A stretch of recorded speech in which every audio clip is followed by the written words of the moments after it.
ជំរាបសួរបងប្អូនទាំងអស់គ្នាថ្ងៃនេះនាងខ្ញុំសូមបង្ហាញជូនបងប្អូនពីរបៀបស្លសម្លស្លឹកចេកថាវចាគ្រឿងផ្សំមានដូចខាងលើចាអញ្ចឹងជាដំបូងហ្នឹងគឺចាយើងមកហាន់បន្លែយើងជាមួយនាងខ្ញុំទាំងអស់គ្នាចាខ្ទឹមបារាំងហ្នឹងណា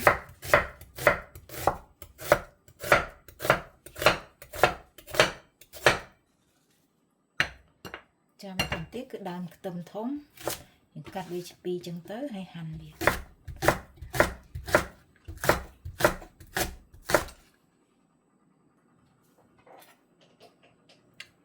ហើយនឹងតៅហ៊ូយើងហឹកធំ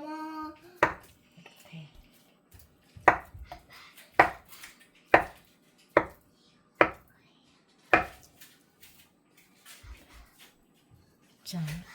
បន្តមកទៀតហ្នឹងគឺសេរីគីរបស់យើងចាគឺស្លឹកបោះដែលជាថាវចាក្បាលលើបោះដែលជាថាវហ្នឹងដែលភាសាកូរ៉េហ្នឹងគេហៅថាស៊ីរេគីចាយើងកាត់វាបង្វែងៗហ្នឹងមក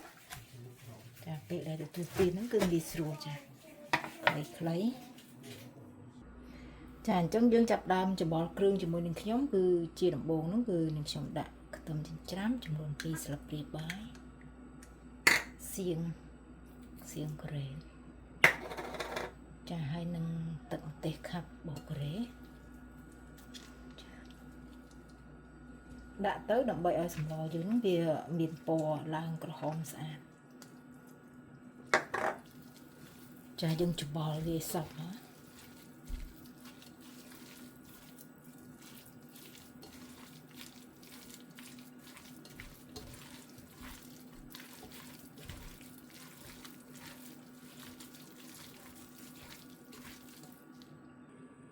ចាអញ្ចឹងគឺនឹងខ្ញុំប្រើទឹកលាងអង្ករចាគឺទឹកអង្ករហ្នឹង1លីត្រ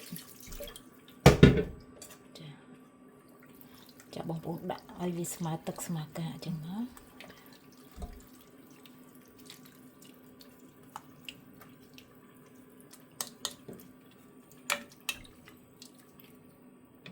ចារួចហើយយើងបិទគម្របចាយើងចាប់ដើម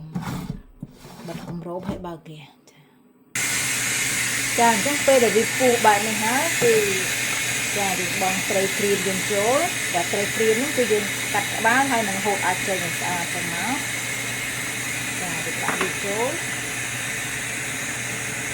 ដាក់ខ្ទឹមបារាំងហើយនឹងដើមខ្ទឹមធំយើង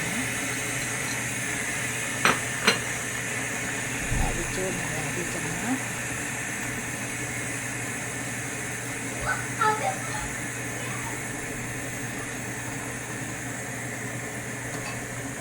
ចាំមកងាស់វា3-4នាទីទៅចាំយើងដាក់តៅហ៊ូ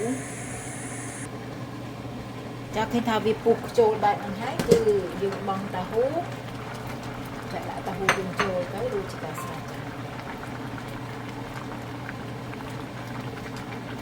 ចាបើសិនជាវា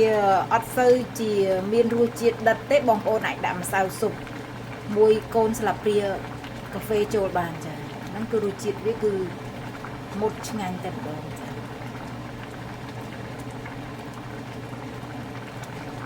ចាអញ្ចឹងយើងអាចបិទហ្គាសដួសដាក់ចានបានចាសូមអរគុណចំពោះការតាមដានវីដេអូរបស់នាងខ្ញុំតាំងពីដើមរហូតដល់ចប់ចាសូមអរគុណ